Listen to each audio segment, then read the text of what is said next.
جگہ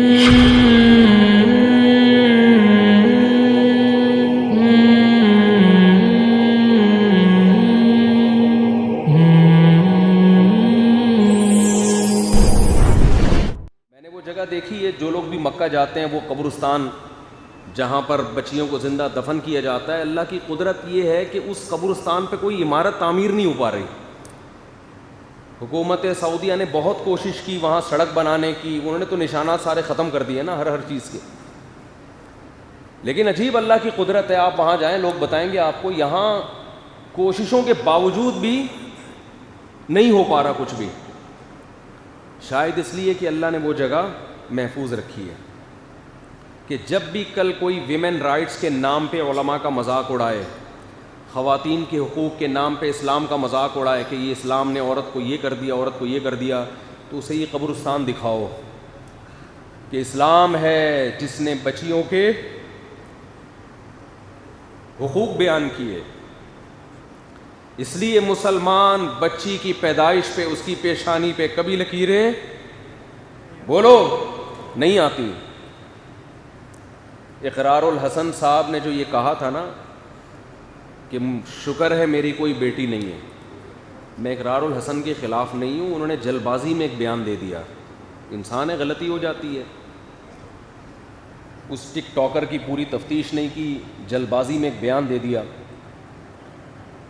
ہو جاتی ہے انسان سے غلطی، بعض دفعہ جلد بازی میں ایسے الفاظ کہہ دیتا ہے جو نہیں کہنے تھے. سمجھدار آدمی بھی کر لیتا ہے، کوئی مذاق اڑانا یا کسی کو رسوا کرنا مقصد نہیں ہے. لیکن یہ محترم سے جلد بازی میں بہت غلط جملہ زبان سے نکلا. یہ کہنا کہ میں شکر ادا کرتا ہوں میری کوئی بیٹی نہیں ہے، یہ بہت غلط بات ہے. میں پھر بتا دوں، میرا مقصد اقرار الحسن کو غلط قرار دینا نہیں. ہم سے بھی ہو سکتی ہیں ایسی غلطیاں، کوئی بات انسان نہ چاہتے ہوئے زبان سے کہہ دیتا ہے. اسلام میں بیٹی کی پیدائش فخر کی چیز ہے. رسول اللہ صلی اللہ علیہ وسلم نے ارشاد فرمایا کہ جس کی 3 بیٹیاں تھیں، کیا عجیب الفاظ ہیں، اس نے ان کی تربیت کی اور بروقت ان کا نکاح کر دیا. کن لہو حرزا من النار، کیا عجیب الفاظ ہیں. فرمایا یہ اپنے والدین اور جہنم کی آگ کے درمیان دیوار بن جائیں گی.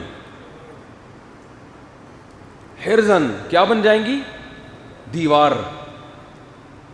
یہ جو لبرل لوگ ہیں میرے بھائی، یہ ان کے مسائل ہیں. دنیا دار لوگ ہیں کہ بیٹا ہو رہا ہے کہ بیٹی ہو رہی ہے، کیونکہ یہ آخرت پر یقین نہیں رکھتے. یہ تو ان کی ٹینشن ہے، ان کو تو سارے مزے دنیا میں اڑانے ہیں. یہ ان کی ٹینشن ہے. جس کا آخرت پر ایمان ہے اس کے لیے بیٹا ہو جائے بیٹی ہو جائے. ان کے ہاں یہ بھی ٹینشن ہے کہ 2 کے بعد تیسرا کیوں ہو رہا ہے. یہ ہمارے ہاں ٹینشن نہیں ہے، بلکہ ہمارے ہاں کیا ہے؟ انعام ہے. یہب لمن یشاء اناثا، اللہ کہتا ہے جس کو چاہتا ہوں بیٹیاں گفٹ کرتا ہوں. تو گفٹ جتنا زیادہ ہو اچھا ہوتا ہے یا کم اچھا ہوتا ہے؟ کیا ہو گیا بھائی؟ قرآن بیٹیوں کی کثرت کو کیا کہہ رہا ہے؟ ہبا. ہبا عربی میں کسے کہتے ہیں؟ گفٹ کو، تحفے کو. یہ پینلٹی نہیں ہے. وَيَهَبُ لِمَن يَشَاءُ الذُّكُورَ، جس کو چاہتا ہوں بیٹے گفٹ کرتا ہوں. اَوْ يُزَوِّجُهُمْ، یا جس کو چاہتا ہے دونوں قسم کی چیزیں گفٹ کر دیتا ہے، بیٹے بھی اور بیٹیاں بھی. تو سب سے اچھی بات تو یہ کہ بیٹے بھی ہول سیل کے حساب سے ہوں اور بیٹیاں بھی ہول سیل کے حساب سے ہوں. اس کے بعد چلو صرف بیٹے ہوں، اس کے بعد صرف بیٹیاں ہوں، یہ بھی گفٹ ہے. 2 بچے ہی کیا ہوتے ہیں بھائی؟ اور یہ جب ڈھونگ فضول قسم کی بات، تربیت نہیں ہو سکے گی. بچے ایک دوسرے کو پالتے ہیں. آپ ان گھروں میں دیکھو، ایک صاحب نے مجھے کہا میری بیگم کہہ رہی ہے ایک بچے نے میرا ناک میں دم کر دیا، تم کہہ رہے ہو دوسرا بھی ہونا چاہیے. تو میں ان سے کہتا ہوں ایک ہے اس لیے ناک میں دم کر دیا، 4-5 ہوتے تو ناک میں دم نہیں کرتے. وہ کھیلتے آپس میں مربوط رہتے ایک دوسرے کے ساتھ. وہ ناک میں دم اس لیے کر رہے ہیں اس کے ساتھ کھیلنے کے لیے، بچے نہیں ہیں قریب العمر. خیر یہ بھی بات کہیں اور جا رہی ہے. تو قرآن کیا کہہ رہا ہے؟ وَإِذَا الْمَوْءُودَةُ سُئِلَتْ، جس دن زندہ دفن کی ہوئی بچی سے ہم پوچھیں گے اس بچی کو تو پتہ بھی نہیں ہے قاتل کون ہے, کیوں مارا, وہ تو دم. ہاں میں بتا رہا تھا کہ وہ کرتے کیا تھے کہ جس عورت کے ولادت کا وقت ہونے کو آتا, وہ قبرستان جہاں بچوں کا الگ قبرستان تھا مکہ میں, وہ وہاں جاتی, اور بعض تو اپنے علاقوں میں کرتے تھے, جو مکہ کا قبرستان الگ ہے, جو دور دراز گاؤں میں رہتے وہ گڑھا کھودواتے. اور ماں یہ کہتی تھی دائی سے کہ اگر بیٹی پیدا ہو تو اسے میری شکل, یعنی مجھے اس کی شکل نہ دکھانا, کیونکہ ماں میں ایک فطری محبت پیدا ہو جاتی ہے دیکھنے کے بعد, دکھائے بغیر کیا کر دینا, دفن. دفن اس لیے کرتے تھے کہ اس زمانے میں کوئی ایسا ٹرسٹ نہیں تھا جو بیٹیوں کو رکھنے کے لیے تیار ہو. آج بھی ایسے بدبخت مائیں ہیں جو کہتی ہیں کہ بچی ہو تو مجھے اس کی شکل نہ دکھانا, بلکہ الٹرا ساؤنڈ نے آج یہ کام آسان کر دیا ہے. پتہ چل جائے بیٹی ہے تو پیدا ہونے سے پہلے ہی ماں کے پیٹ میں اس کا گلا گھونٹ دیا جاتا ہے.